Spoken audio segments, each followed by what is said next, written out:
Good evening and welcome to the Village of Tuckahoe Planning Board meeting. One second, Nancy will take the roll call. Member Derenberg, Present. Member Barra, Present. Member Caliano. Here. Chairwoman Chairmella. Present. I'd like to welcome you all and tell you that our agenda this evening will include 11 Jackson Avenue for revision of their site plan and 187 White Plains Road for site plan approval to construct a new athletic field. We will have a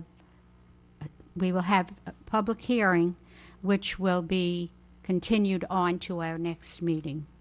So this way we make sure that everyone is covered. And I think we should begin now by... Make a motion to accept the minutes from December. No, we're not going to do that because we don't have a quorum of the members who were at that meeting, so it would not be legal for us to do that. Okay, so we're not doing that. So, Madam Chair, are you going to call 11 Jackson Avenue first, the applicant? Yes, we're doing Jackson Avenue first. They are here, yes? Yes, that's what I thought. Okay. All right, so let's have Jackson Avenue please come and present. Thank you. Good evening. My name is Frank Salandra, and I'm here tonight for our site plan approval for 11 Jackson Avenue. Dennis Lucente is my partner on this project, and he apologizes that he couldn't be here tonight. You may know this address as the Advanced Auto Parts store, which currently moved out of the property, leaving it vacant. We've been showing the property over the last few months and have not gotten any interest for a similar type of business. Since it is on a side road and not very visible, we realize we may need to change who we are marketing to. So we're here for approval to add a commercial garage door and driveway to the warehouse, and also to allow us to rent the property to two tenants. Just as a side note, based on the work session meeting that we had, comment about the color of the door, and we were considering the garage door to be an almond or a sandstone to better blend with the building, so it doesn't stand out like a white door.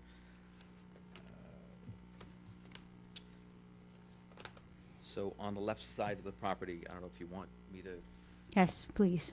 should I put it up or just show it here? You can put it right there on the stand. I believe you presented at the work session. We did. Yeah, so this is the more formal, Okay. official record, so if you want to, you basically can start from the beginning. Okay.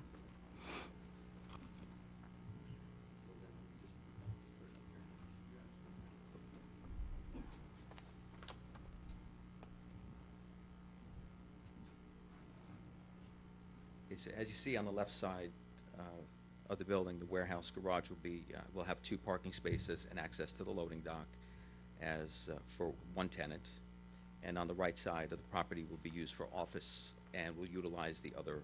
You can remove the microphone and stand next to your board so that you're pointing to what you're discussing. Here. If you would stand so that, yes, so that the folks in the audience can make sure they see it. So then on the left side of the building is 2 parking spaces with a loading dock, and then these are existing parking spaces on the right side.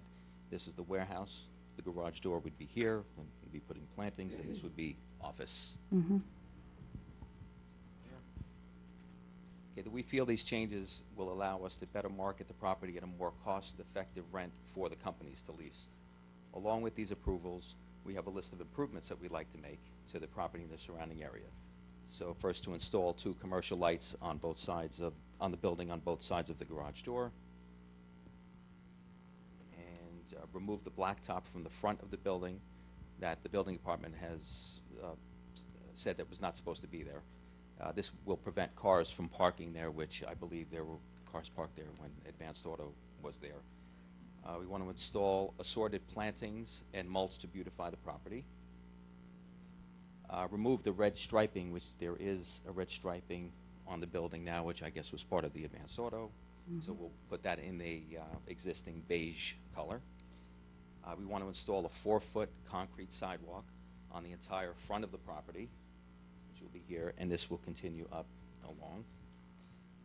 And this is going to be along the whole street, and it's going to be more defined and safer for pedestrians to walk. And this will be a continuation. Dennis has a property here, so he's got a sidewalk that's coming up, so it'll be a continuation.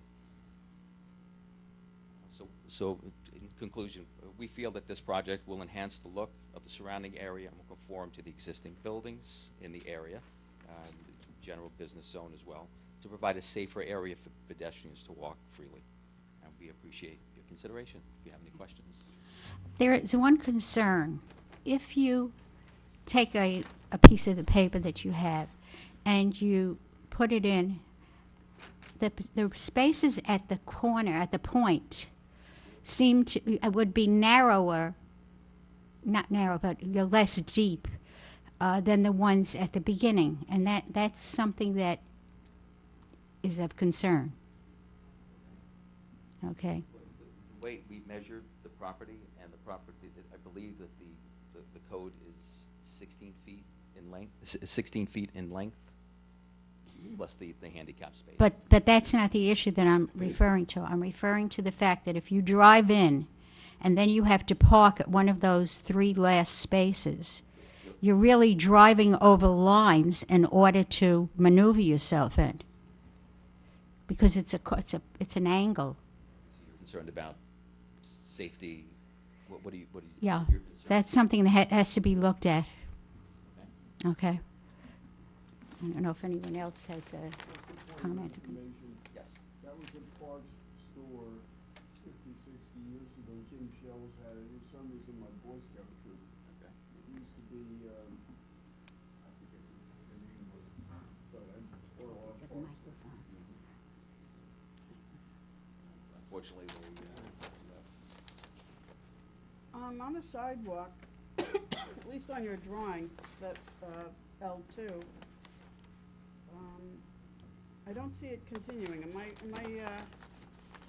You have got your gray, your lighter gray, and then you've got your darker gray, basically. Is it going to continue all the way through the end of your property? yes, and it's going to Maybe be, the diagram should reflect that as well. but we are definitely going to continue it up. Yeah, because that's, not seeing it gave me reason to ask the Looks like it question. doesn't, but you So can't- your diagram should be as accurate and as close to what you expect to accomplish as possible. Okay. That's really all I have. What's in the rear of the building? Is there access to the rear at all? There is access. Or is there a wall there, or There, I believe the property is sloped. it's sloped down? Yeah, it slopes down. But there is access. You can access the building.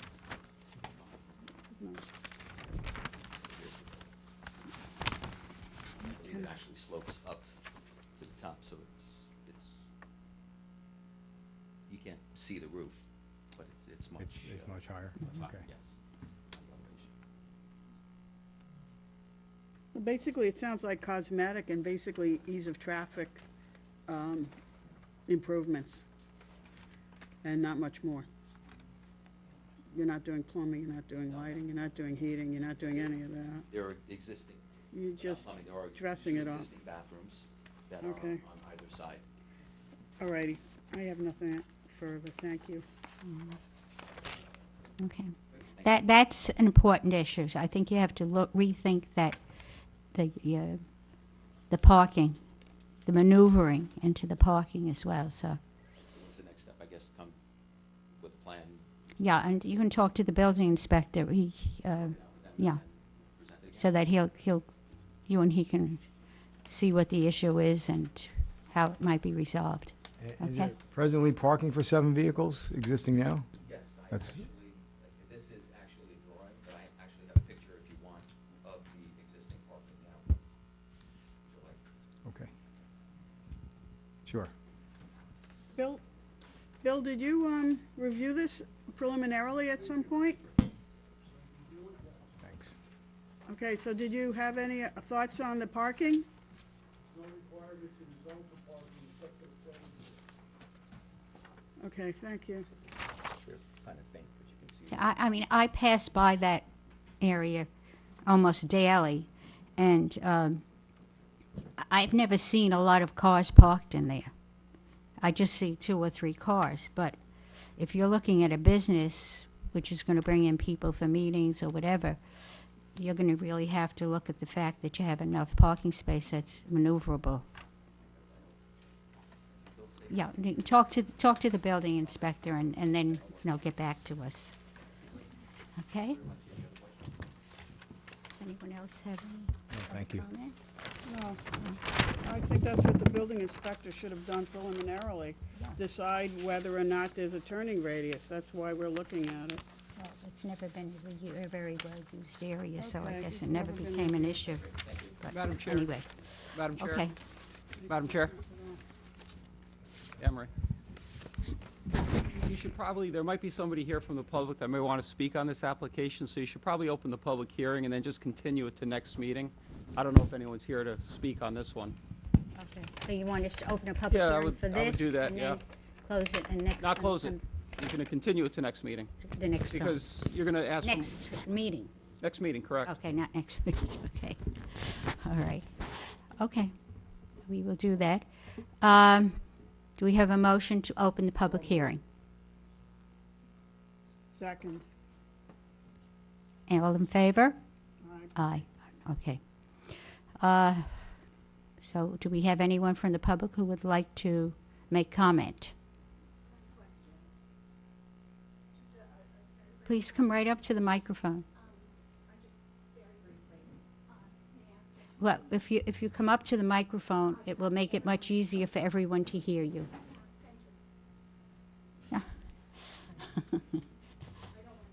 You sure? Okay. All right. I'm sorry, but otherwise then we cut out the public at home and so on, so we need to. Okay. Thank you. Madam Chair, you may want to make a motion to carry it over, since no one's speaking tonight, to continue the public hearing to next meeting. Okay. Okay. So we'll make a motion So to moved. continue the public hearing till next month. Second. All in favor?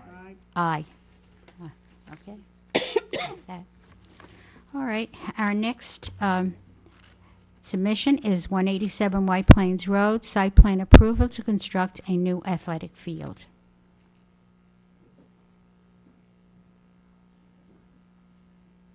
You're welcome.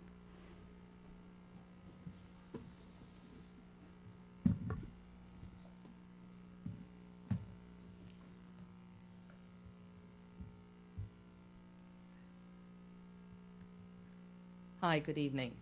My name is Joyce Kennedy, and I'm the Senior Director of Community Relations at Concordia College. And I'm here tonight to walk you through the proposed turf field project at 187 White Plains Road. And this project was introduced to you last month during your planning meeting.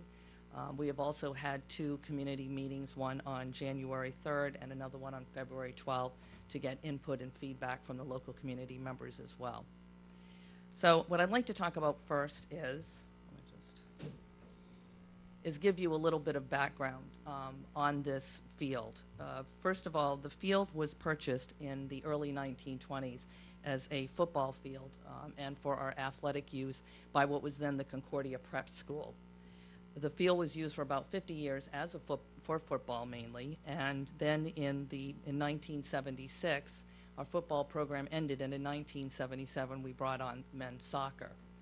In 1987, we became a D2 athletic school in the NCAA division. And then in 1993, women's soccer was introduced to this field. So for another 40 years, this field was used for soccer. So again, it's been almost 100 years that this field has been in use, and really not many improvements over the years. Now, in order to better serve our student athletes and to remain competitive, Concordia College needs to upgrade this 100-year-old athletic field to comply with current NCAA minimum standards. Our intent is to create a high-quality, safe, and attractive athletic field that will serve Concordia's athletes and the local community for years to come.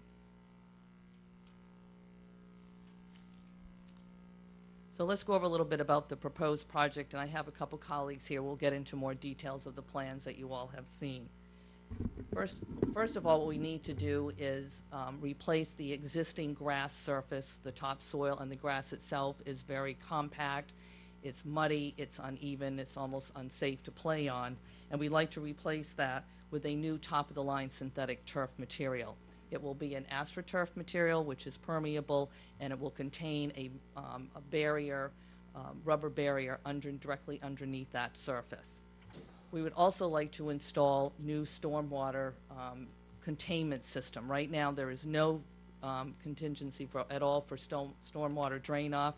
It just kind of runs off the field, which again makes it muddy and unplayable after a heavy rainstorm or any kind of inclement weather. So we'd like to put in this containment center underneath this turf that would also reduce or almost eliminate runoff into the town's drain systems, and at the same time make the field playable after heavy rains or during difficult weather conditions. We would also like to add new fencing and landscaping around the perimeter of this field for a couple of reasons. One is to improve the overall attractiveness of the field. I don't know if any of you have seen it, but there is some landscaping there, but some of it is overgrown or it hasn't been attended to properly.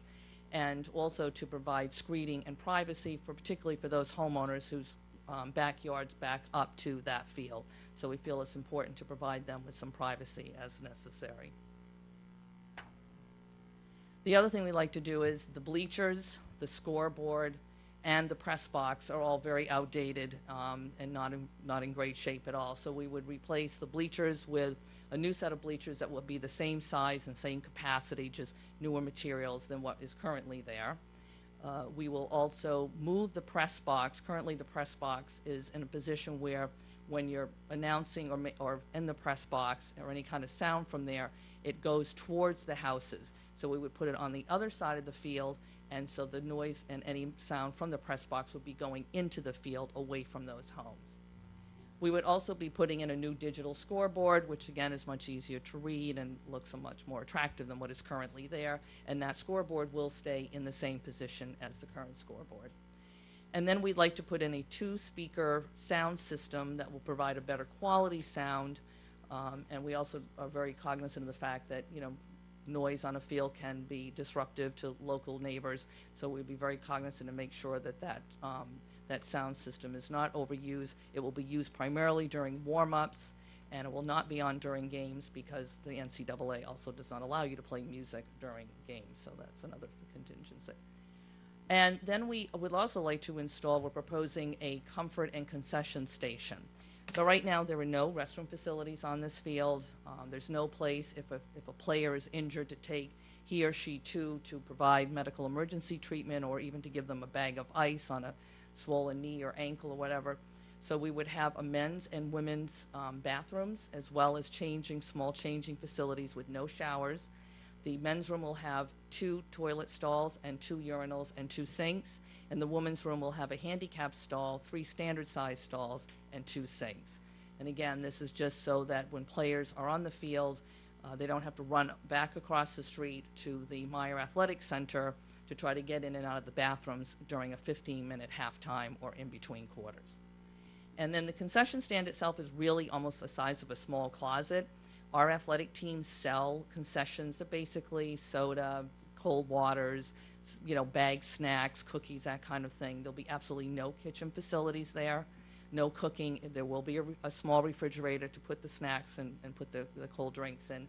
But again, this is just a way that the teams use this to raise money for their own purposes and for their travel and other things that they need. So it will not be any kitchen or cooking going on there. And that concession area, as well as the comfort station, will only be open during practices and games. The rest of the time, it will be locked. And Chris will get into a little bit more detail about what that structure will actually look like. The other thing we like to do is we are proposing putting in a state-of-the-art lighting system. And this lighting system is something that we have been considering, and we have talked to the neighbors about this as well. And we also, what this will consist of is 6 60-foot high poles, and on on the 4 corner poles, we will have 5 LED lights on each of those poles. There will be 6 LED lights on the 2 middle poles, and then there will be 6 LED uplights 15 feet from the ground on all 6 poles. There will be no light spillover into the neighboring properties. And basically, we need these lights because the time for us to practice and play is generally from 2 to 8 in the afternoon. So we'd like to be able to have the lights to extend our play and practice time up to 8 p.m. But we are planning on managing this light usage and limiting it because we want to address the neighbors' concerns about light usage. So the lights will only be used 3 days a week for a maximum of 3 hours, or a total of 9 hours per week. There will be no lights used on Sundays, and there will be no light usage after 8 p.m. At any time. And there will be no lights used June 15th through August 15th. Now I'd like to introduce Chris Tramatola from Peter Gisolfi and Associates, who will walk you through the details of the plan, followed by Jim Catella from Clark Companies, who's our engineering and construction firm.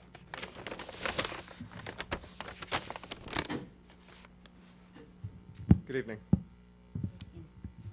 I'll be discussing the project in its scope of layout, its field location, landscaping, and the concession building.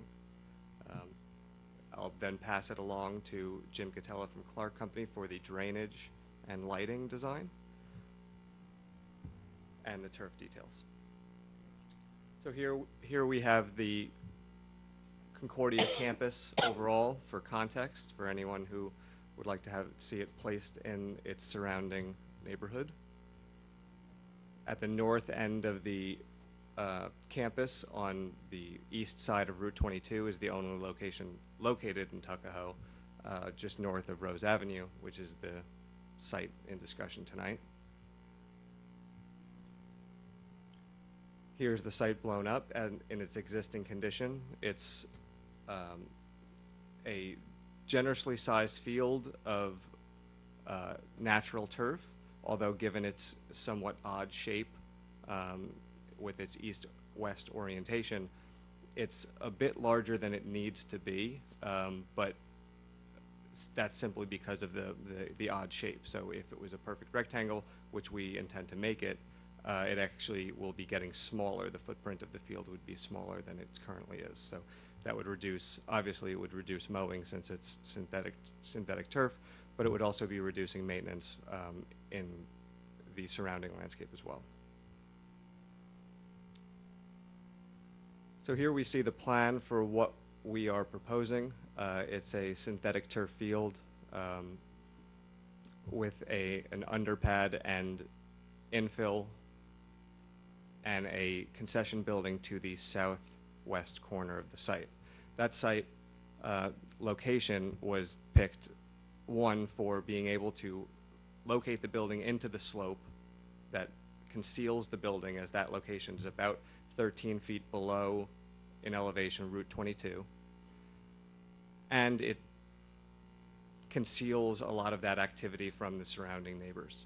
So this building is roughly 1,600 square feet in footprint, which is roughly the average size of the surrounding homes, so it's nothing out of ordinary for the surrounding context, and considerably small for considering it's an academic building. It would, if we go to the, I'll hit on the landscape while we're on this plan. You can see on the north property line and along the east property line, all of those darker green plant symbols would be a understory and shrub barrier. So right now there are a lot of canopy trees along the border of the property, but when you're on site you can see directly through them. So what we wanted to do was beautify the site with native natural materials that would be found here prior to development. So in this context, we're in a oak chestnut terminal forest, or what would be, with laurel undergrowth, rhododendron. So we would be adding in all of that canopy growth is still there, but all of that undergrowth has been removed over generation, so we would like to reintroduce that, which one would beautify the site and screen from the neighbors, at least help to. So here we have a little bit more of a detailed plan for the planting, including a plant list, which at this scale is not very legible, but you'll have to take my word that they're all natives. We would also be adding pedestrian access, one from a pedestrian access gate that's currently existing, which you would cross Rose Avenue from the Meyer Athletic Building, but we'd also be reenacting a pedestrian access from the southwest corner at Rose Avenue and Route 22. There's currently a crosswalk there, although it's not very used considering the gate that was at that corner has been shut. The stairs that were there going down to the field are unsafe, so that gate has been locked and unused. We're proposing a new staircase and access path from Route 22, which would provide access from the west campus, which is the academic campus. So most people who would be going to the field would just be able to walk across the street to get there.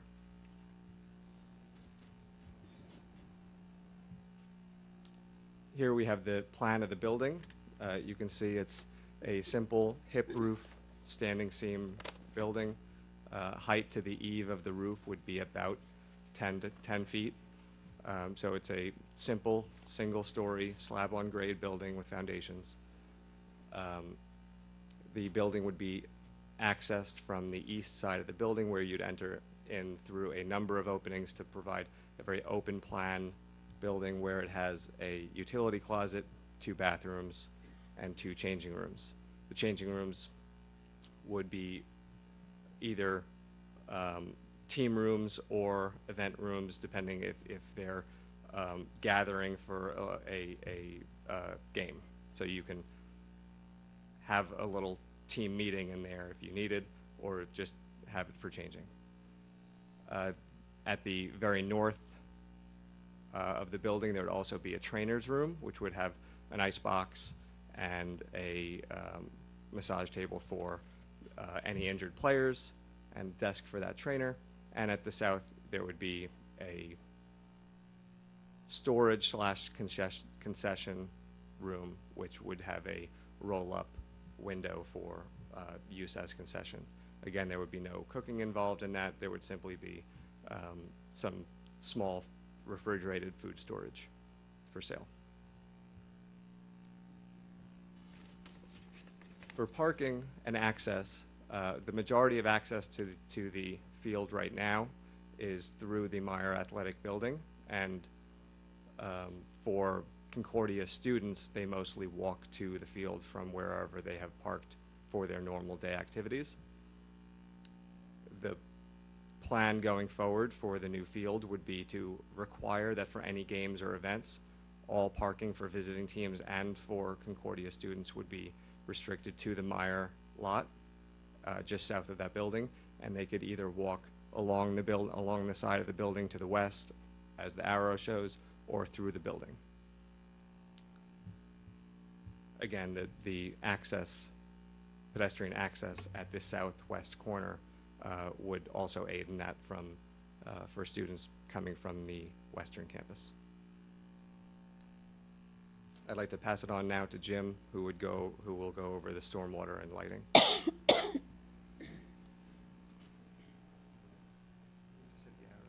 Just see this for a minute. Can I just see it? Sure. Yeah. It's existing. Good evening. My name's Jim Catella. I work for Clark Companies out of Delhi, New York, and all we do is design and build outdoor athletic fields. I'm here this evening to kind of discuss the basics of this field. I'll start off by showing you the plan view that you might have seen before. That basically shows that we have a field that is a little smaller than the NCAA recommendations, but it's grandfathered in because it's been there so long. So we comply with their recommendations only because it's been used as a soccer field for so long. The field itself, it's been talked about that it's a AstroTurf field with a pad, but it's important to know that it's totally porous. So both the pad and the field itself will allow water to drain straight through vertically. The pad will also allow a little bit of horizontal movement of water, but water's going to follow the path of least resistance. It's basically going to use gravity and go straight through. So what we are proposing underneath is a cross-section that is modified a little bit from what you saw back on February 6th. And that's because since I was last here, we've completed a geotechnical report that we had spoken about, that we were undertaking, including infiltration testing. And what we found, summarizing the report, there's basically, and this is something we've spoken about before, but there's basically out there right now 5 to 6 inches of topsoil on average. It's compacted because it's been an athletic field. It sheet drains uncontrolled when we get a rainstorm. Underneath that topsoil, for the most part, is very well draining soils. So we will be able to infiltrate the water. But based on the infiltration tests that we took, we've modified the layout such that the subgrade is now pitched to the center of the field, and the finished grade is still a normal crown field, which is only got a 0.5%, so it'll look flat. So basically, we'll be able to store that rainwater in the void space of those stones underneath the field and outlet it in a controlled fashion. But given the infiltration rates, I believe much of the water will infiltrate back into the ground. We're prepared to complete our SWEP and submit that now that we have this infiltration testing information, and with the backup calculations be able to show how this field will function. We believe, we're sure, that we will greatly improve conditions during and post stormwater events out there. We provide a number of details that show how we're going to catch this water, hold it, infiltrate it, and let it out in a controlled fashion.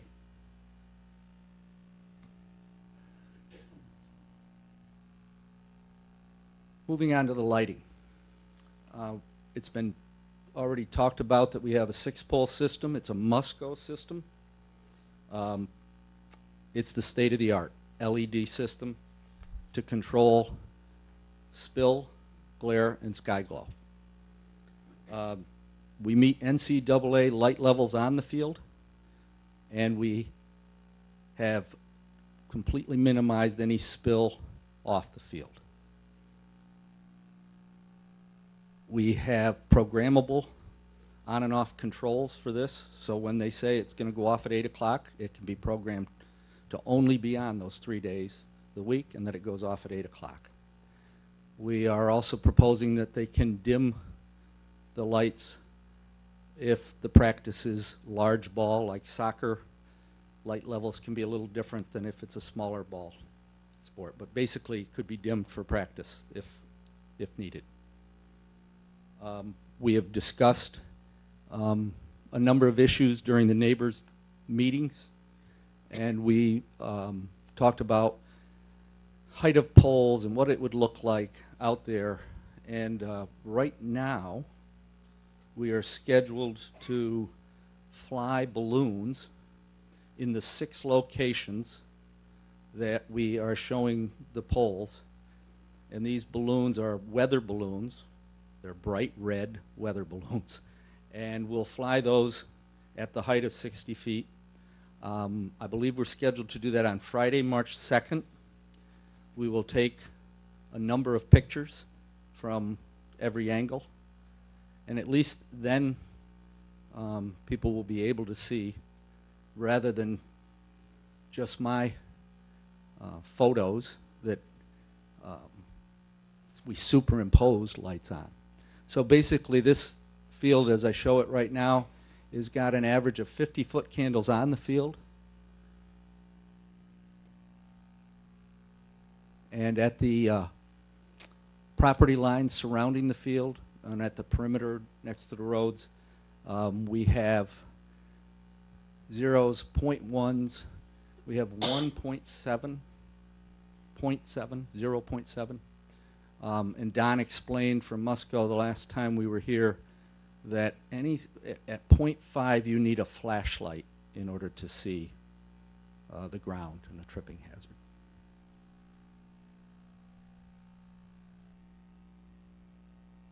So this picture shows the 3 poles on the neighbor side of the field.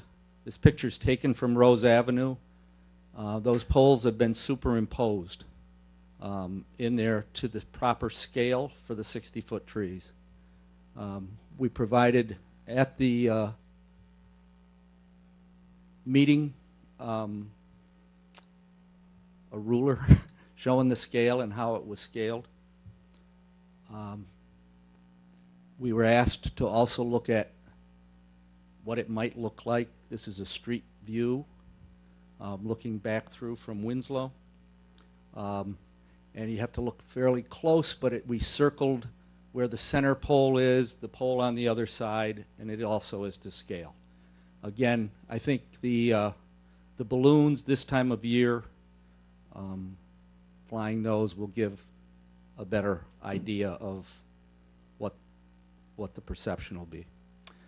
We also discussed at the neighbor meeting the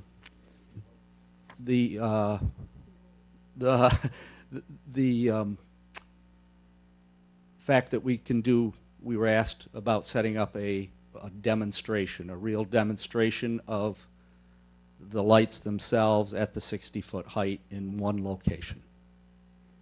So that can be undertaken as well. You intend to do that? Pardon me? You intend to do that? We do, yes. And It's in the works. They're having to put a 6-fixture custom-built arm together. They're going to bring in a lift. We'll put it up to 60 feet. Once we get the details of that, we'll schedule it and notify everyone in advance.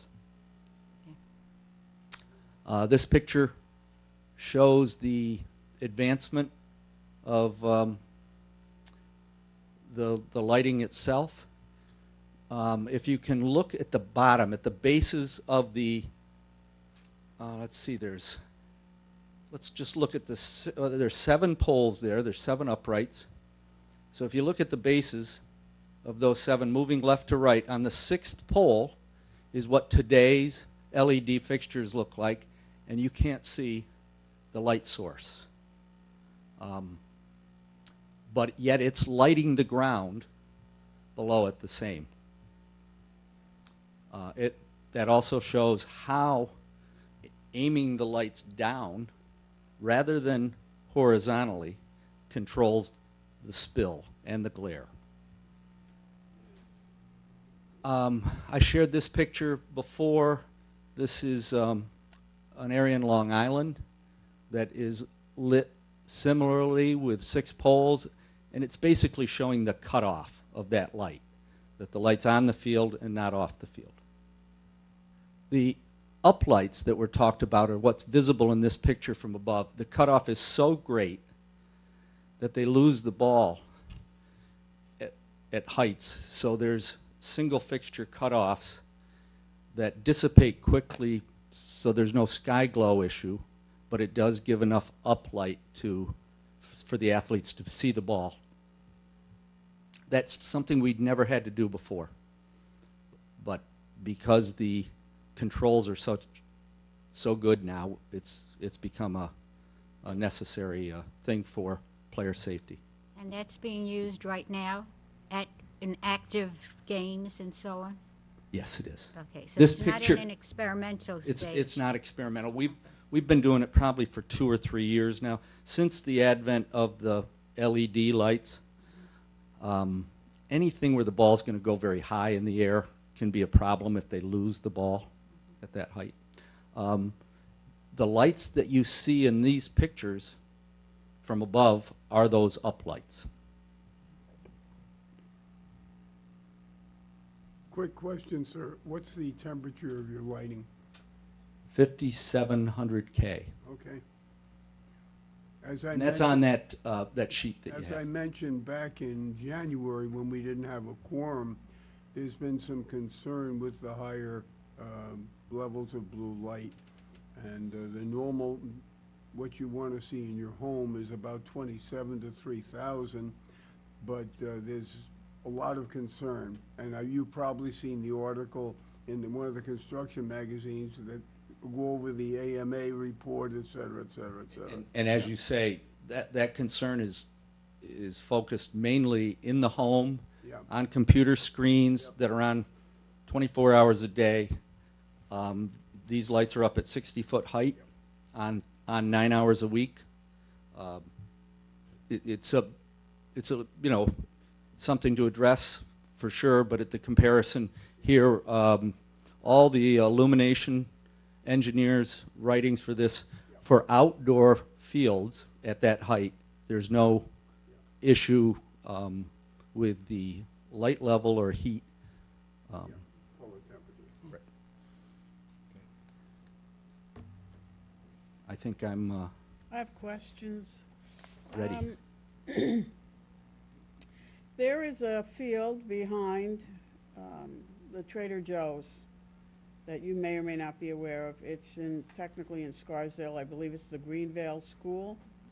That entire lighting system is something I'd like to know. How comparable is it to what you're proposing? I can find that out for you. I'm not familiar with that Yeah, I'm source, but imagining I wouldn't be not. surprised that maybe the Musco people will know, or they'll know who else's technology is there.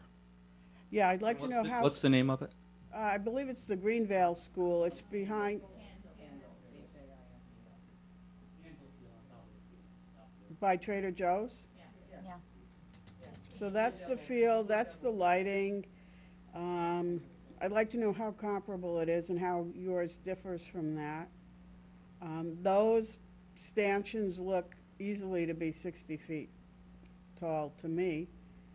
I have a pretty good idea what 60 feet is. They're pretty tall.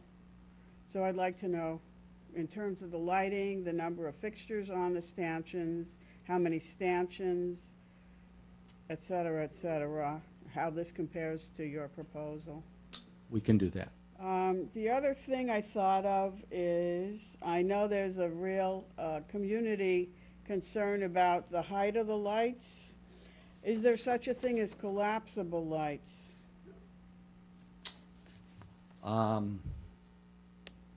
I haven't seen it. Is there such a thing? There may be such a thing. I've never seen it. Okay. Is there any way in which a light stanchion of 60 feet can be lowered in any way, shape, or form? Not that I'm aware of. You have an awful lot of internal, it's not like a goalpost. We have goalposts that we lower and things like that, but we have a lot of internal components with these lights. We keep everything inside the pole. There's nothing mounted. There's no wiring on the outside of the pole. I'm not saying it's impossible to do. I've just never seen it done. Okay. Is there such a thing as temporary lights that would work for this facility? In other words, you cart them, you drag them on the field and you drag them off.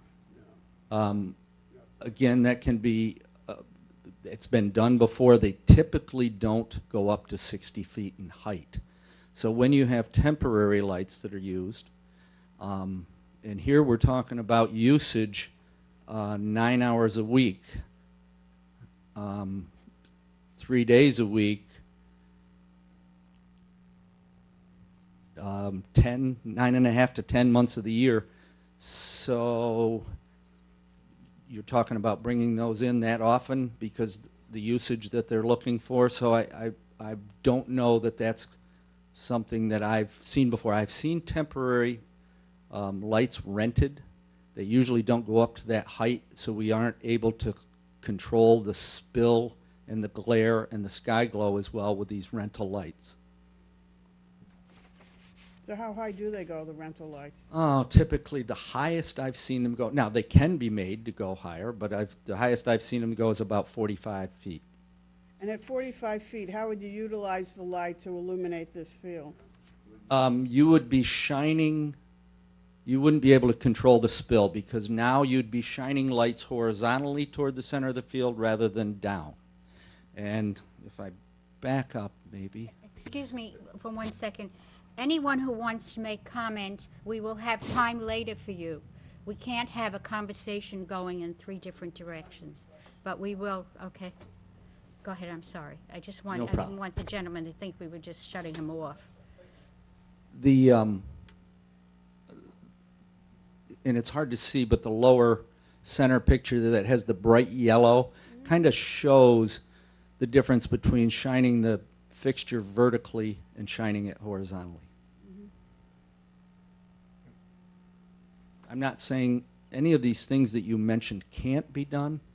It's just, can they practically be done when you're going to try to utilize these lights 9 to 10 months of the year, 3 days a week?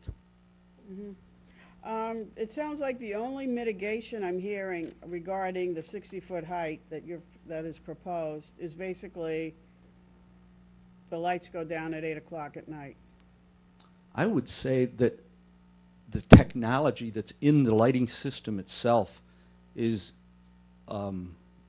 environmental mitigation that's gone over a process of a number of years. This is the most environmentally friendly lighting system in the world. Musco's led the sports lighting community forever in its spill, its glare control, and its sky glow control. So I think, yes, certainly a mitigating thing is the hours of usage, but I think the technology itself is environmentally mitigating to try to control those issues that are important. I think people will know the lights are on, but it won't be like it used to be where there's glare, where you're able to read the newspaper on your backyard. That's not what it is anymore. Okay, the reason I ask is because you showed us an example of lighting, the same type of lighting or very similar from Long Island. And the thing I thought of was, you've got a nice black, you've got your lit field and then you got your black perimeter all around. I don't know how far away the houses in that picture are from the edge of the field that you're showing, and do they compare to the distances of these houses from the end of the field at Concordia? Well, on a similar note, is there a field comparable in the vicinity that? And that's something we spoke about after the last neighbor meeting, that maybe, and I've done this before, that interested planning board members and other interested parties, we could arrange to have you go to nearby fields that are similarly lit, and that might be more than flying balloons in a demonstration. And I understand that might be, and Musco has identified a few places that we could do that. They may not be identical, but you still would be able to see the cutoff and how within 35 feet you go from 50-foot candles to 0. Yeah, that's why I mentioned Yep. I now know to be Handle Field, because I know it's there and I want to know the comparable, whether it is or it And I isn't. think, I understand, I'll get you that answer, but I think more importantly would be to arrange for you to visit a comparable LED system. Right. If I go back, let's see if I can go back here, and show you the progress of over the years, and the first light on the left is 1977. So over those years, the progress in environmental light control is quite significant. So to have you visit a similar field to what we're doing today, I think would be more useful than comparisons to something that might not be today's LED lights. On the balloon, or the offer of the balloon demonstration, you say Friday, March 2, what time of day, all day? What times are we Our- talking about? our anticipation, and number one, it's weather dependent. If we have high winds, the balloons will be not at the 60-foot height that we want them. These are weather balloons. Weather dependent, we would probably have all the balloons in the air by 10 o'clock in the morning, and we would leave them up until late in the afternoon.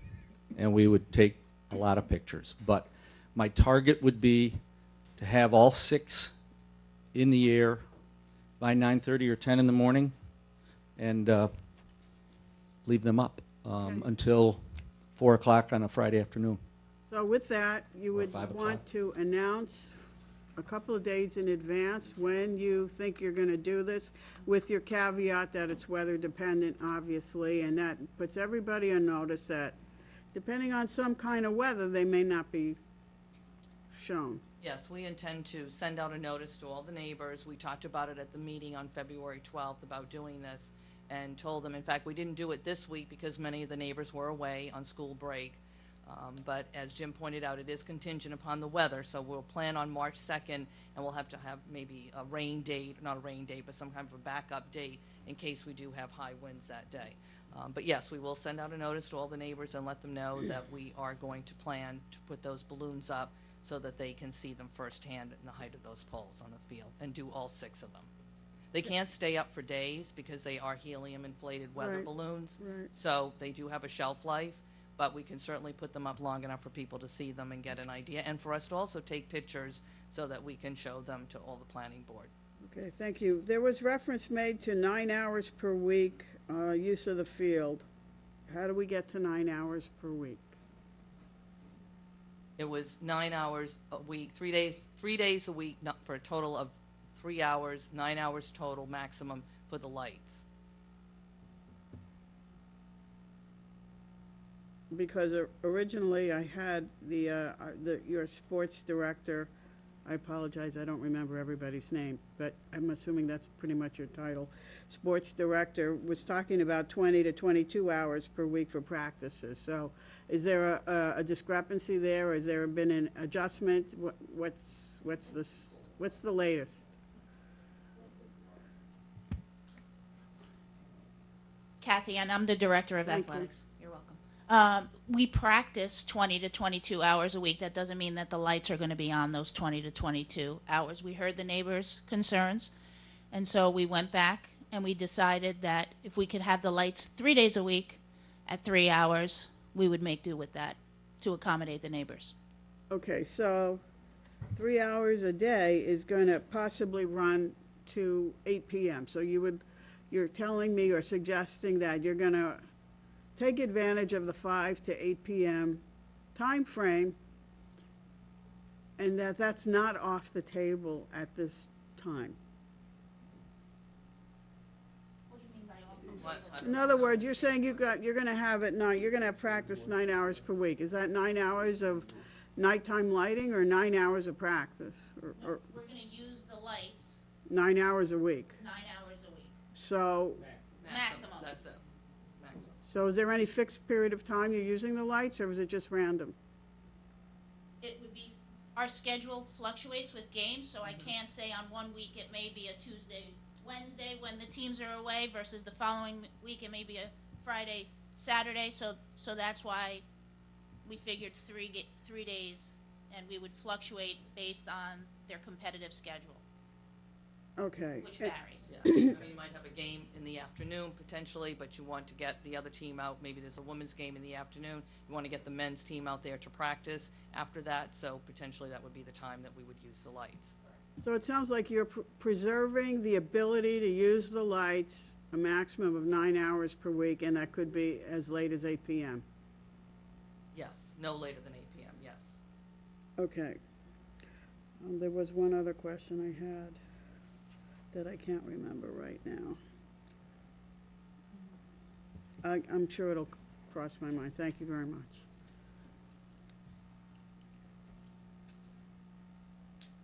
Anybody else to present?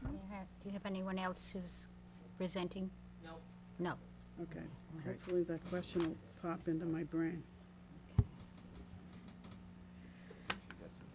I did want to make mention, I've I have learned that there is in fact, and this is an advisory to my colleagues, there is in fact what's called an I-petition out there. It's a website where people can create whatever topic that is of concern to them and try to accumulate and garner signatures. I've been advised, and I've seen it actually today. I checked it several times today. The last time I checked, you had about 190 signatures. As I understand it, it's been created. As I read it, it's meant to be a reflection of some of the community members' comments and their appended computer signatures to the I-petition, and it's my position that either we print it or we distribute it in some way to the members of the planning board, because as I understand it, that represents some comments from the community. So you're on notice that that exists, and I've seen it. And I imagine it's going to be ongoing, because the way I was reading it today, there were additional signatures appended and additional comments as the day went on. So I imagine that'll probably continue for a few days. So it's in the record. One other thought. Any other questions or comments? Okay. I'd like to have a, yes, I'd like to have, Hello, my name is Noah Levine, planner representing the village. I've had an opportunity to review the initial site plan that was submitted in December, and provide some preliminary comments. Some of the images that we saw today kind of address some of the things that I'm going to talk about. So some of the things might be moot. Some of the ideas I think could be fleshed out a little bit. The first is, now that you've received an application, the planning board is in a position to become the lead agency for seeker review. So you can kind of establish yourself at this meeting today, potentially at the end of the meeting. There are a few involved agencies or interested agencies. One is the Village of Bronxville, the Town of Eastchester, and Westchester County. So we will send notices to those agencies and wait to hear back from them to see if they have comments. Some of the things that we noticed on the initial application with regard to the site plan, one had to do with pedestrian and vehicle accommodations.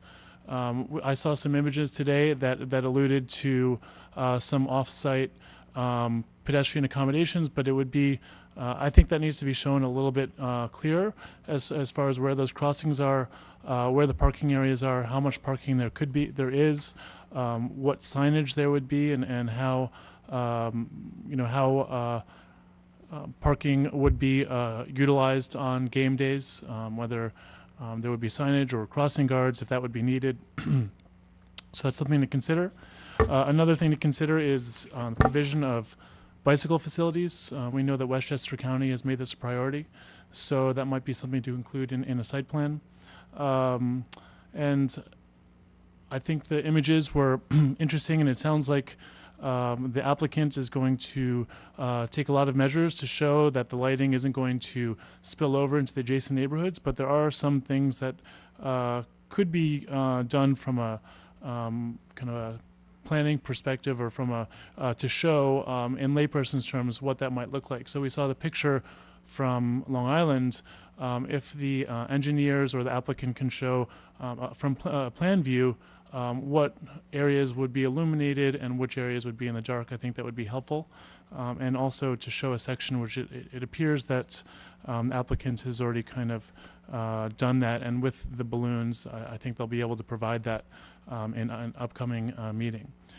So those were our preliminary comments, and we'll continue to review as we receive changes from the applicant. Thank you. Well, do we have a motion to open the public hearing? Move to open the public hearing. Second? Second. All in favor? Aye. Aye. Okay.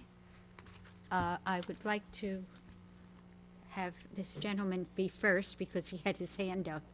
If you have a question, and then we'll see afterward if anyone else would like to. My name is Thomas Matarazzo. I live on 3 Winslow Circle. I have 2 kids, 8 and 12. I'm obviously married. The first thing, only because it's on the topic of my in my head, I find it a little odd that somebody would spend $10 to $20 million on a project for 9 hours a week. You know, I mean, it only takes common sense to figure that out. That's not going to happen. Come on, let's be honest. You know and I know. Why would you spend all that money, put it into it for 9 hours a week? It doesn't make sense. It doesn't seem to me to make so much sense. And additionally, May 15th to June 15th, it's going to probably be fairly bright till about 8 o'clock. And from August 15th to September 15th, it's going to be fairly bright in those hours. So you're basically looking at 8 months a year. They're going to put these lights on for 3 days a week. I mean, don't you guys kind of think that's a little, it seems a little irrational. I think it's going to be a lot more than that. But let me get back to the beginning of everything. First of all, I love fields. Anyone who knows me in the community knows I love fields. I'm a huge proponent of fields. I love kids being able to play, having a place to play. I love sports. I'm adamant about fields and sports. The problem is, every time I've gone to Concordia and tried to play on a field, just catch up my daughter or my son, maybe hit the ball around, kick the soccer ball around, within minutes, I've been kicked off by security. You have no access to the field, so I know when this plan goes through, I will never have access to this field, even though I will see the lighting, through my windows. It'll be probably obnoxious. But, so that's a guarantee. No one in the community will ever use that field. That's something I can promise you, because I've known it for the last 13 years. I've gone onto that field, tried to sneak on that field, and in minutes, I'm not even joking, I'm being dead serious about this, and in minutes, because everybody knows that I like to go on the fields and play with the kids, play with other kids' there is within minutes, like a security guy's there, you need to leave, within minutes. There must be a camera that just, that obviously shows when anybody's on one of the fields. So that's one thing I need to straighten out totally. Your children, my children, will never see that field unless they go and pay to play, to watch the game. Okay, so one of the things I'd like to point out, with any agreement, with any arrangement, generally there's give and take. I see this arrangement as nothing but we're giving, the community's giving. We're not getting anything out of it. What am I getting? And I want to point out about 6 different things. Obviously, the brightness. The brightness is going to be a huge factor. Just watch the movie Christmas Vacation when he turns on his Christmas lights. Everybody in the whole community knows that his lights are on. That's one home. I know it's just a funny movie, but it's just an example that obviously the brightness is going to be a problem. Aesthetically, it's going to be a problem. It's not going to look aesthetically nice. The rendering he had is not accurate. The field at times is 10 to 15 feet higher than some of the homes. So if you add on, it's going to basically, from that one view, it's going to look like it's 100 feet in the air from Winslow Circle. Because it's a flat field, Winslow goes down like this. So towards the end, it's higher. The field's way higher than some of, than the field is actually. If you have a flat field and the Winslow Circle goes down like this, by the time you get to the end of Winslow, you're below the field. So basically those poles will literally be, 60 feet, but it'll look like they're 90. And they will be close to 90. So aesthetically, it's going to be a problem. Noise is going to be a huge issue. It already is on Saturdays, but, I swallow my pride. I'm not going to get annoyed because I do love sports. I love the fact that they're out there, they're playing, but it's a huge problem because they have these speakers going, there's music pumping. It's gotten a little bit progressively worse every year since I've lived here. But it's a Saturday. I'll deal with it. That's not a big deal.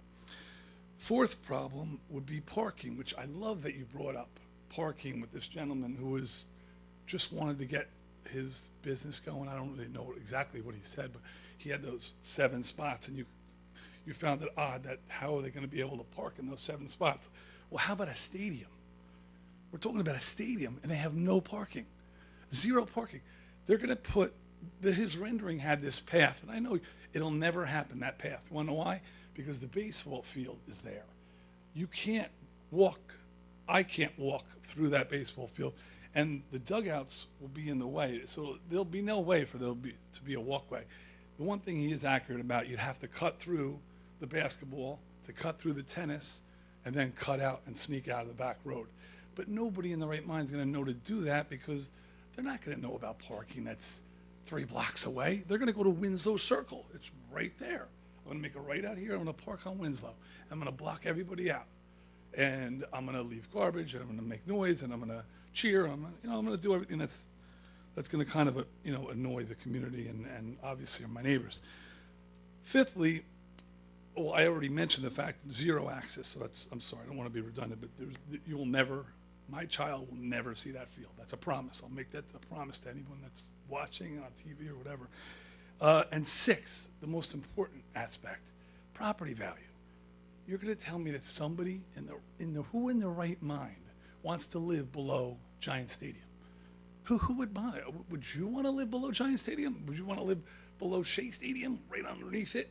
And this is a community, we already have our homes here, it's already been established, so it just, common sense would tell you it wouldn't make much sense. So my question is, I pointed out 6 of the negatives.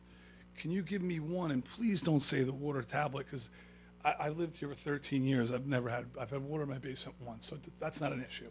But please give me 1 to 3 positives for me and my neighbors. That would make me really excited if you could.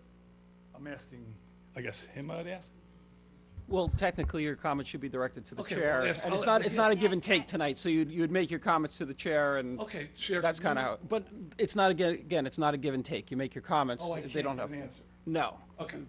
Well, But no, the applicant's hearing you, and hopefully they'll be able Okay, to beautiful. address that next time without question. yes, They're I going to would love hear that. all this. I would love that. That's perfect.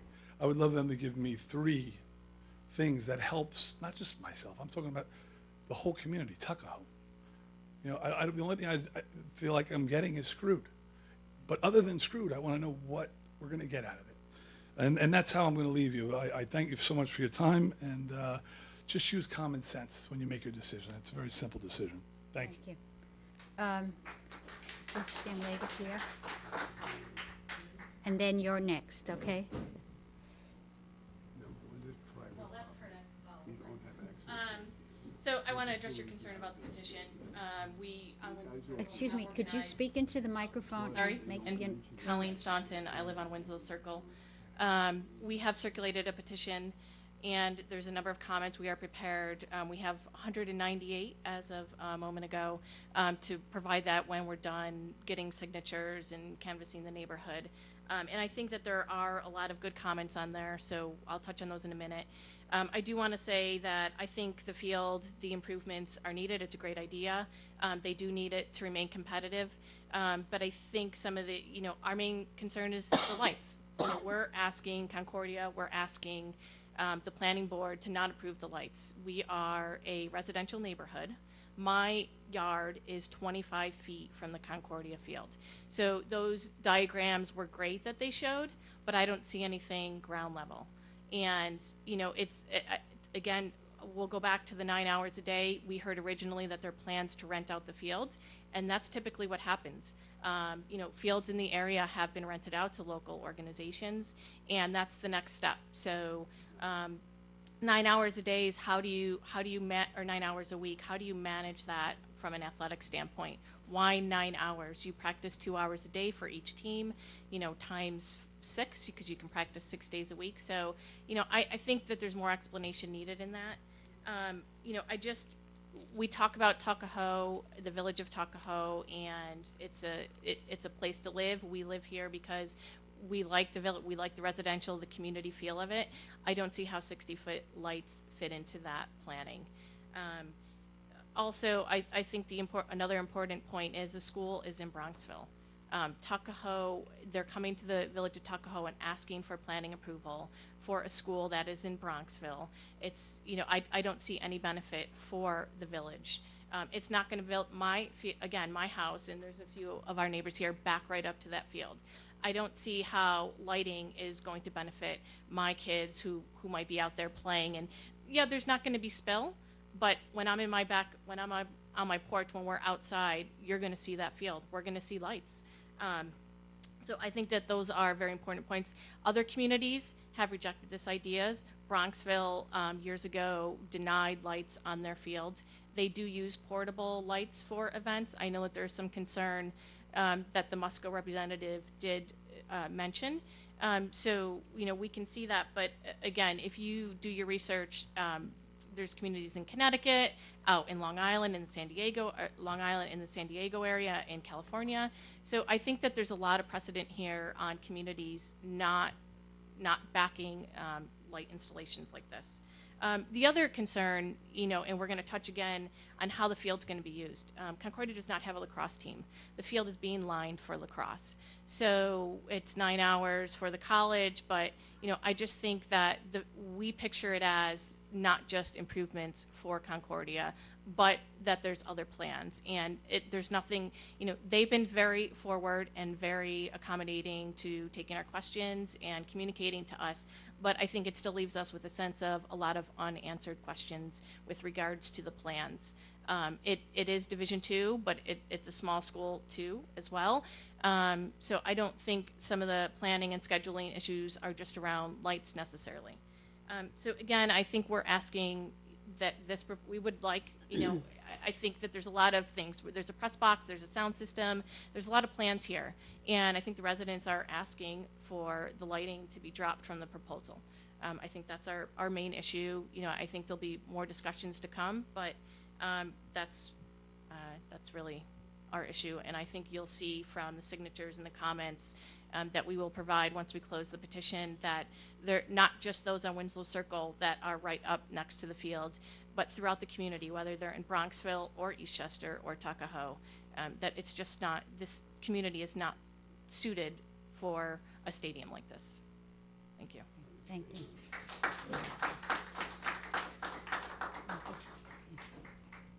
My name is Richard Gardella. I live at 16 Winslow Circle, which is in the shadow of the northeast corner of the soccer field, and I can see the scoreboard. I've lived there for over 3 decades, and I've never had any real complaints about Concordia, but now I do. I think the idea of providing lighting, originally the proposal was 70 feet high, 60-foot light poles, and there's a slope of about 30 feet from my backyard, so it's more like 90 to 100 feet above my property. And when the lights are turned off, the poles are not going to go away. They're going to be there. They're going to be there 365 days a year. And it changes the atmosphere of our residential neighborhood. I looked through your statute. I noticed that under your regulations, the recreation parks of the village are supposed to close at dusk. I've looked for any kind of provision that deals with sports lighting for nighttime athletic use, and I can't find anything. I know it discusses exterior lighting, but certainly doesn't discuss light poles and the hours of use. This kind of a use, because of its impact on a neighborhood, both for its values, property values, and also environmentally, would be restricted, if allowed at all, by special permit. And that means there'd be set conditions on such use. And that would include, like a gas station, you don't see them put in residential areas. Part of the special permit they need will say that. The condition has to be certain distance away from a school. So I think all these lacks in the zoning law of this village means that it's not a permitted use. Now, it's not specifically prohibited. I've given you a letter, 2 letters actually, one in January 16th, in which I raised this issue about the actual permittedness of this lighted field. And the second letter, which I gave you today, includes a court decision from the 3rd Department of State New York, in which a public school, which assumed it was exempt from zoning laws, was found to have illegally established an electronic signboard on its property. Well, maybe it wasn't its property. I think if you read the case, it suggests they put it in the public right of way. But they were forced to go to the Board of Appeals of that community, and the variance for that electronic sign was denied. The lower court upheld that, and then the appellate division, 3rd Department, said that electronic sign was properly denied. So I've given you a copy of that decision. Now, I know Mr. Williams is a good building inspector, and I assume, since we're still discussing this light, that he has not made a determination that this lighting, athletic field lighting, is prohibited. And it isn't specifically prohibited, I admit that, but it's not specifically permitted. And I don't think a tanning operation or a fat rendering factory are specifically mentioned as prohibited in your zoning law, but I know they're not allowed. So I would ask that that be examined closely and that the building inspector be asked for an opinion on that issue. Now, I'm not an engineer, so I can't really discuss other issues, but the drainage from this field, and I hope to God what you've been told is true, but I think to help your village engineer, that you hire, at the cost of the applicant, an independent engineer to verify all of the drainage claims. And with that, I think I'll close. Thank you very much. I just wanna pick up on the letter that Mr. Gardella said he distributed. I have them all. I'll make sure each board member gets it, and the ones that are not here, I'll also make sure it goes part of the record. I'll make sure it gets in the file. Okay. But I just got a text. If Donnie, I don't think we're on TV right now. Sorry, Mr. Gardella. After we. Yeah. Yeah, but is the sound on? Is Donnie back there? Donnie, yeah, I just got a text that they're not online right now. Okay, can we start? Okay, go ahead. Yes? Yes. Let's wait until we hear from the people in the audio room.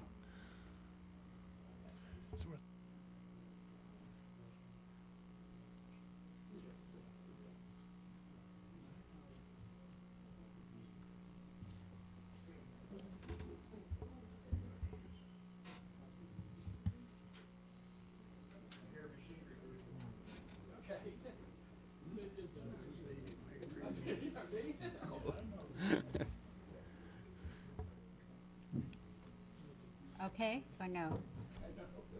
Okay, Good? yes. Hi, my name's Teresa McCarthy. I've lived at 41 Rose Avenue for the last 31 years. And I certainly stand in support of my neighbors on Winslow Circle. Living on Rose Avenue brings a little different perspective to this project. While I can understand the lights are a major concern on Winslow Circle, down Rose Avenue there's a little some different concerns that I'd like to bring to light. First of all, parking. It's a problem now when there are baseball games or soccer games. The access from Route 22 down Rose Avenue is blocked consistently. Cars are all over the place. There are times where a fire truck or an ambulance wouldn't be able to get down Rose Avenue. Over the course of my years there, I have called the police departments of both Eastchester and Tuckahoe to try and resolve that. Seemingly, there are times when it gets a little better, then all of a sudden, we're back to the same thing again. Trying to get onto Rose Avenue off Route 22, when there are games going on, it's crazy. So I'd like to put to the board, will you research what the current parking rules are for games at Concordia, because there's no one obviously enforcing them, because the parking, as it was shown on the drawing, I agree with the gentleman that spoke earlier. First of all, I believe students' cars are parked there. Basketball game parking is there, and it is not big enough to support multiple events going on at one time, and clearly not easy to get. There is no clear method or path for you to get there. You do have to almost sneak through the tennis facilities to even get to that parking lot. As a person, any one of yourselves could drive over there, down Rose Avenue. You'd be hard-pressed to figure out how you're going to get to that parking lot. Other concern from the position of Rose Avenue is drainage. Because right now, and believe me, having lived there 31 years, the water table is high in that whole area. A lot of work was done down Crawford, Stebbins, and Rose to try and correct some of those drainage issues. And now you can still see water draining off the field that comes down toward the corner of Rose and Crawford, you know, so it would be east down Rose Avenue. And I wrote down in my notes here when the gentleman mentioned that the water would be collected and it would be let out in a controlled fashion. Now, what does that mean? Yeah, I'm asking you to please find out what that means. So again, I'm fully support the folks on Winslow relative to lights. I just wanted to bring those different aspects of the project from the standpoint of Rose Avenue. Thank you. Thank you.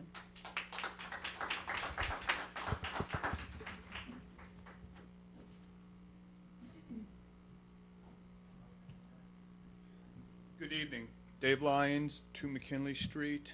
I'm directly across 22. I've coached.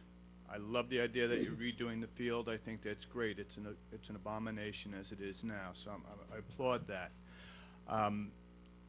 The lights. I didn't think about the people who live below as the street level drops on Winslow. It's a good point. I live above it. In other words, your 60-foot light poles are going to be right at my bedroom height, because you're talking the street to the field is 18, 20 feet down, and my bedroom is 20 feet up, and I'm now going to look out my window and see your light poles no matter what. I've been to a couple of these meetings, and I may have missed it, but I think I heard today for the first time that there's going to be uplighting also. Mm-hmm. That's the first I've heard of that. I may be wrong. But now that I'm looking down on these lights, they're going to be shooting straight up, and I don't know how that is going to be deemed pleasant. I agree with the lacrosse lines. You're going to be renting out this field. You don't even have a lacrosse team. You have a baseball team and tennis teams. You have no lights on any of those fields. Why we need lights on this soccer field, I don't know. I used to live on Highland. Dig down 6 inches, you're in clay. I don't know how much further, I don't know if anybody's really dug a 4-foot trench on that field. What is really down there? Because if Highland is quarter of a mile away, the soil doesn't change all that much. I believe they used to make bricks there many years ago. The crosswalk at the top of Rose and McKinley, 22. Have you ever crossed that thing in the morning? Have you ever walked that? Yes. Every car that's coming up Rose Street making the right turn, they're looking to the left, and then they go. They don't look to the right. In other words, you get run over. I don't cross at that crosswalk because it's dangerous. The kids, I would never let any of our kids cross there. I would have them jaywalk so that they could at least see the cars coming, and the cars that were coming could possibly see them. It's an abomination. It really is dangerous, and it's got to be monitored.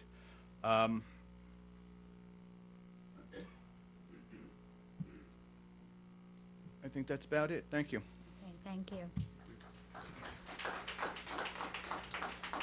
Okay. Is there anyone? Yes, okay, sir. Good evening. My name is Steve Hollitz. I live at 14 Winslow. I heard earlier, Madam Chairwoman, that we're going to have open public hearings beyond today, correct? We're having what? Will you be continuing today's public hearing? Yes, we're going to continue Okay. the public hearing. We'll I have a number of things leave I'd it like to- open for a while, but then we'll have to end it and continue it at the next. So what I'd like to do is, rather than spend a lot of time with a lot of comments, I'm going to reserve some comments until the next meeting, but I do one comment that to address to Concordia, and maybe the next meeting they can bring this up.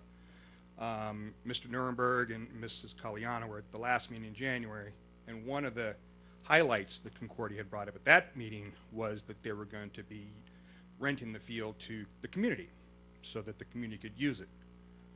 Last week, or a week and a half, on February 12th, when they had their forum on the campus of Concordia College for the neighbors, they seem to have flip-flopped on that. And now they're saying there are no plans to rent the field. So I just want clarity. I want them to address that, whether they intend to or not intend to rent the field out to community groups, youth groups, other, adult sports.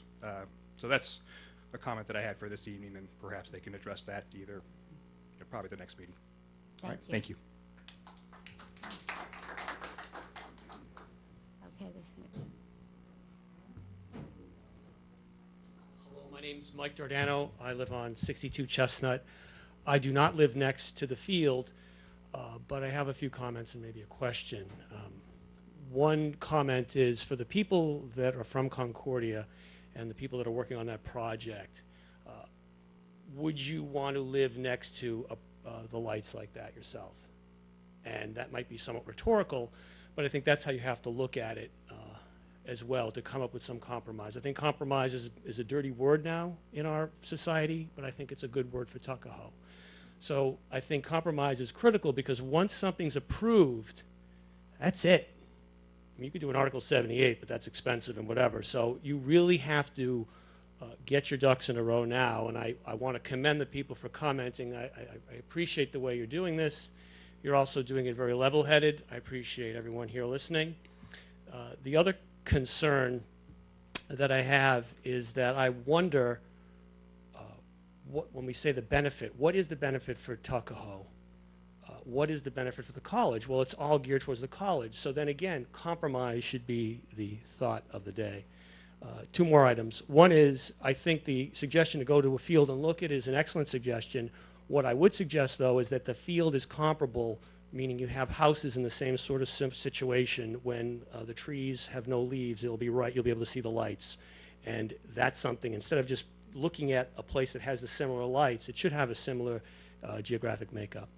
The other thing I would suggest to the residents is that maybe you should have your houses assessed now, and then have them check to see what they would be worth if you have lights and the audio system there. And then once you've got a new determination of your valuation, go to the village and ask for a tax reduction.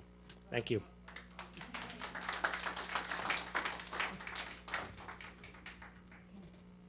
Yes.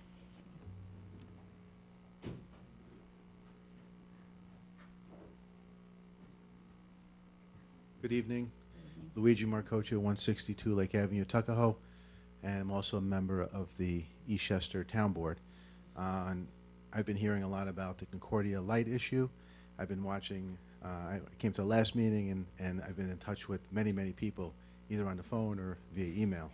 And this is the talk of the village and the town for sure.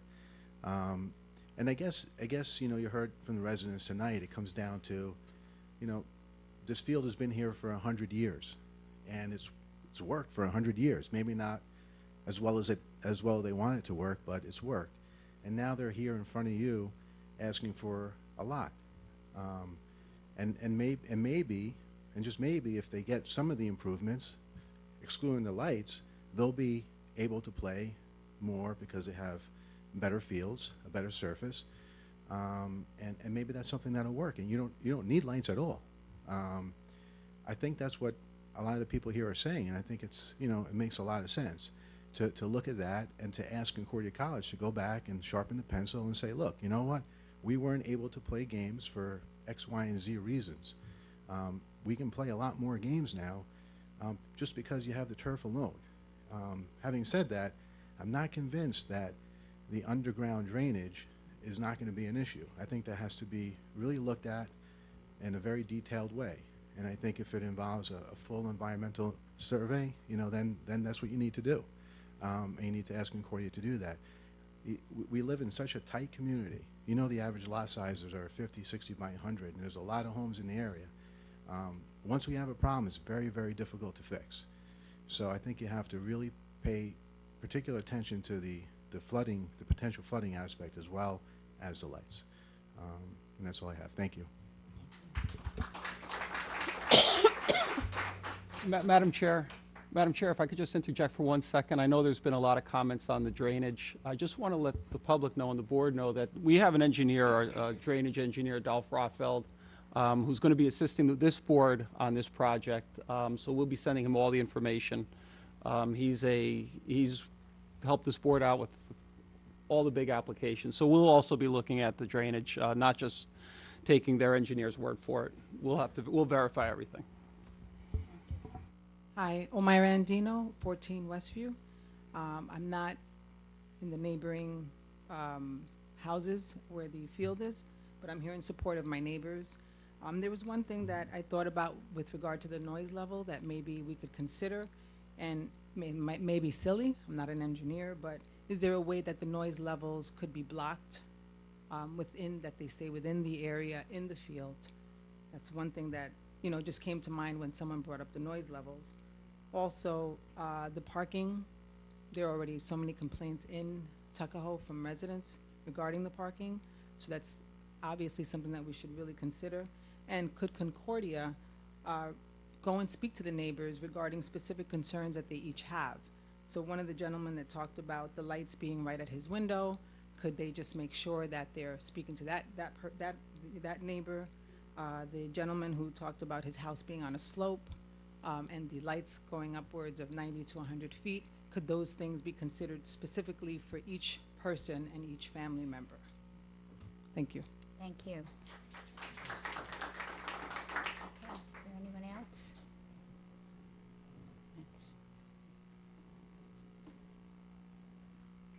Good evening. My name is Jim Segretto. So I've been in the community, Middleton Place, 40 plus years. First, thank you for allowing us to speak. Second, to Concordia College and the team here. You guys have been great partnerships for all the time that I've been here. So it's not an issue about any of that.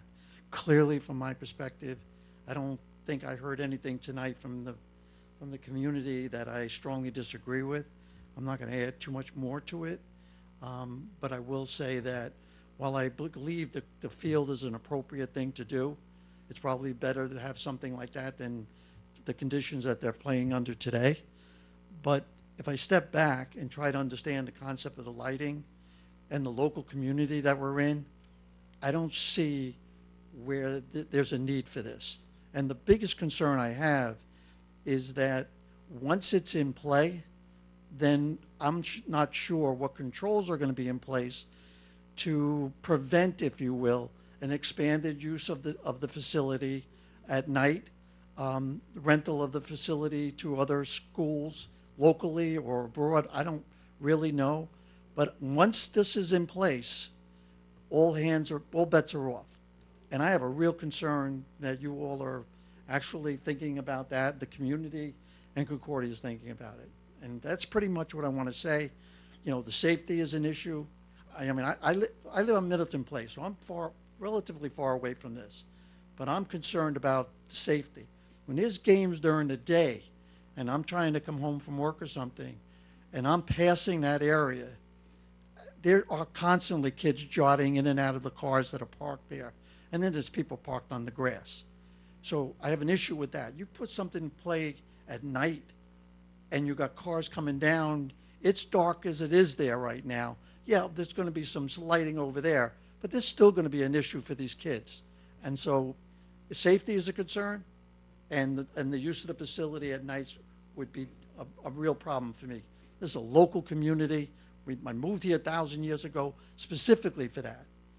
I don't get why the school hasn't even demonstrated what the actual need is for a night facility.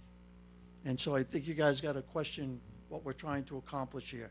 The field is a great idea. That's all I have to say. Thank you. Thank you.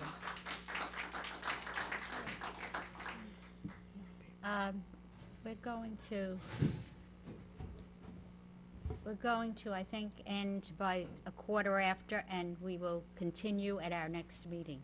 So don't think we're trying to shut you out. We're trying to be fair to everybody, okay? But we also, I think, need a response from some of that. If not now, at the next meeting it should be. Okay. Yes, please. I'm Carl Callow. I live at 2 Everett Street. Our house is right across the street from the tennis courts and right below the eastern end of the soccer field.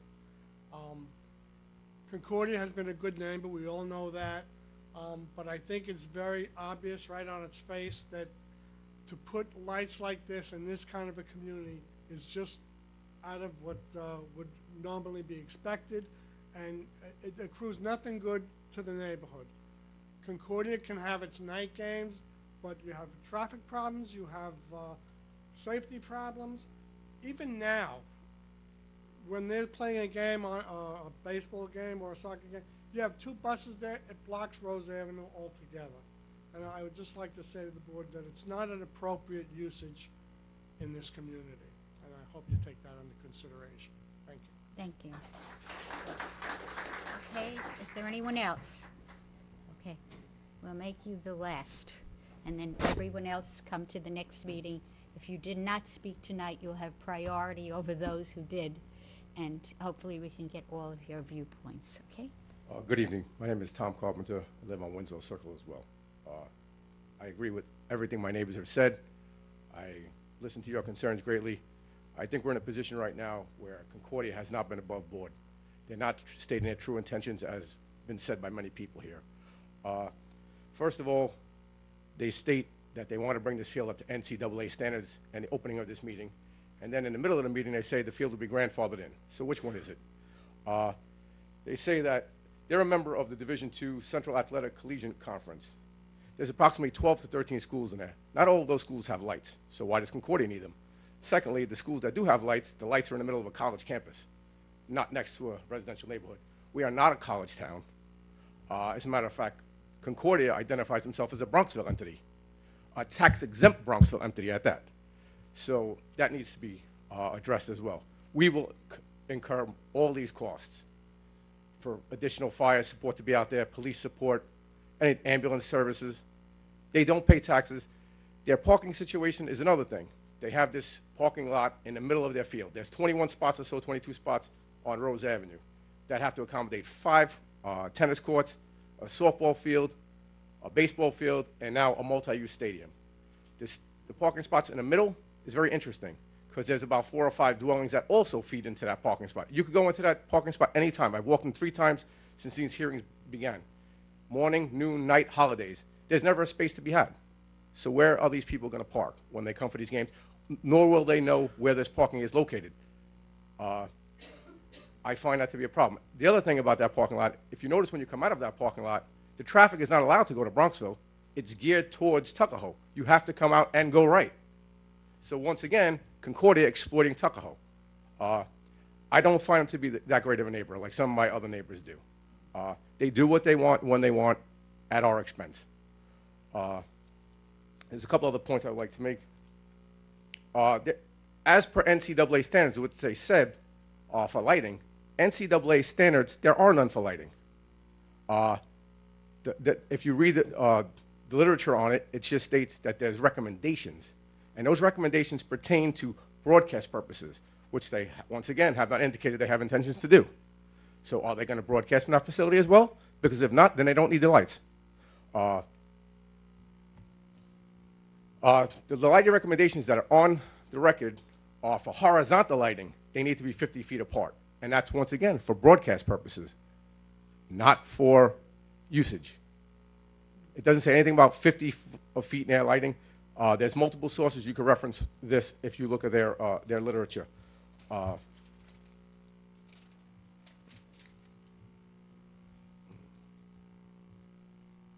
There was a precedent set, I believe it was alluded to earlier. Bronxville has turned down a lighting proposal when they redid their fields in Bronxville. So why should we be any different? If they're so concerned about lighting and new field, they could use the south side of their property. They don't have to use the field that's in people's backyards. The south side of their property could accommodate any field size they want. Why do they choose not to use that? I'll tell you why, because it's on the Bronxville side of the district, not on the Tuckahoe side. I mean, this is simple. You can look at their own maps.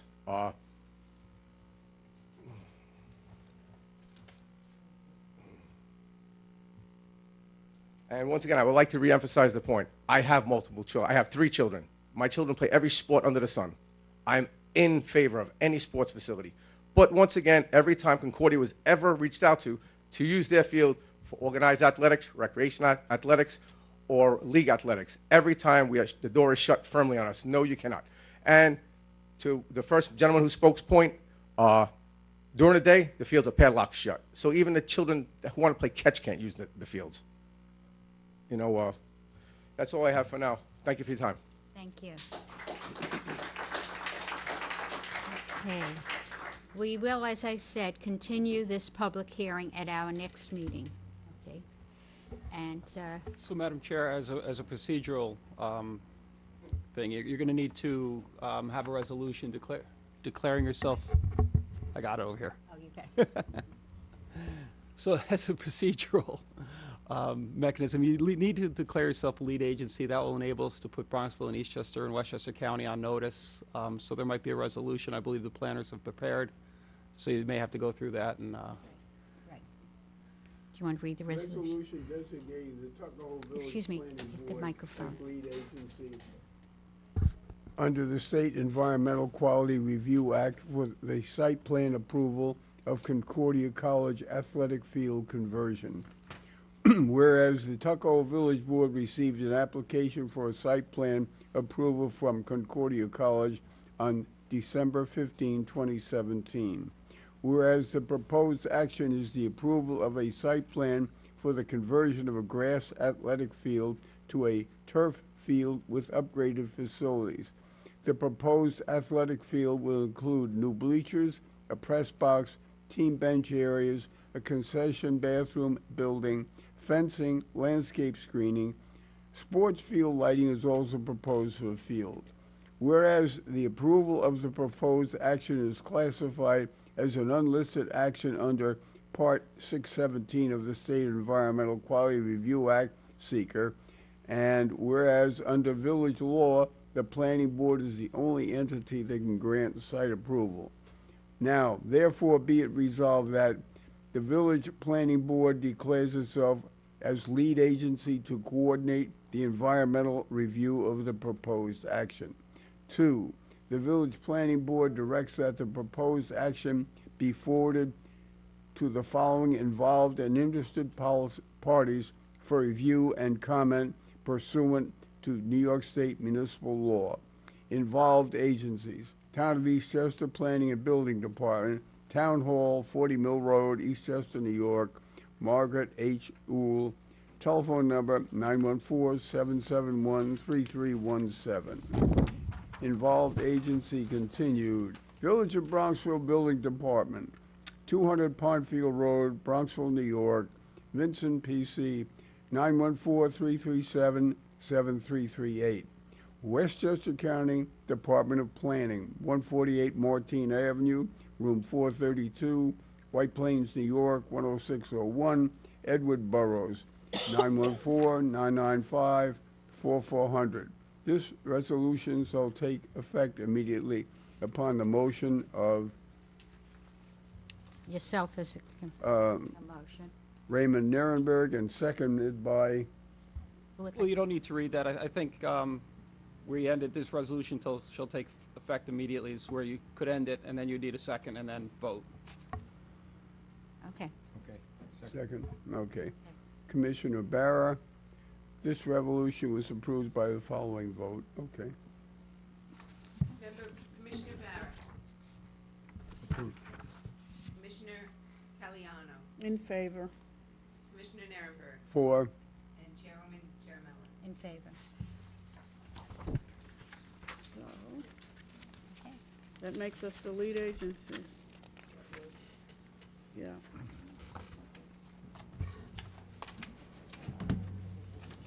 Okay. We need a motion to keep the public comment period open. That's We correct. need to adjourn. Would you like to make that motion? I move that we keep the public comment period open for comment from the public. Excuse me, everyone, we just have a little more business here.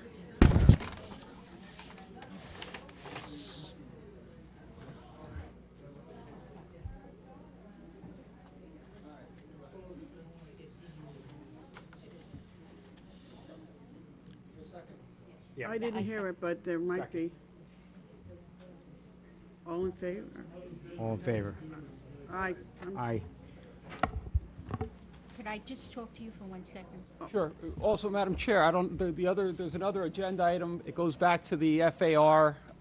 We had discussed it a few meetings ago. We kept that discussion open.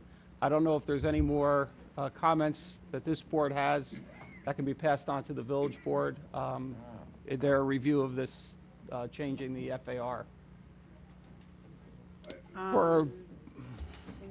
Or if you want to push it over to next month, I know we had Push it over. we had a I long think I meeting. pretty much said what I wanted to say, but I just want to preserve the ability to say something else if I think of something else. Okay, I'll let the village board know that you're going to discuss this in greater length at the next meeting.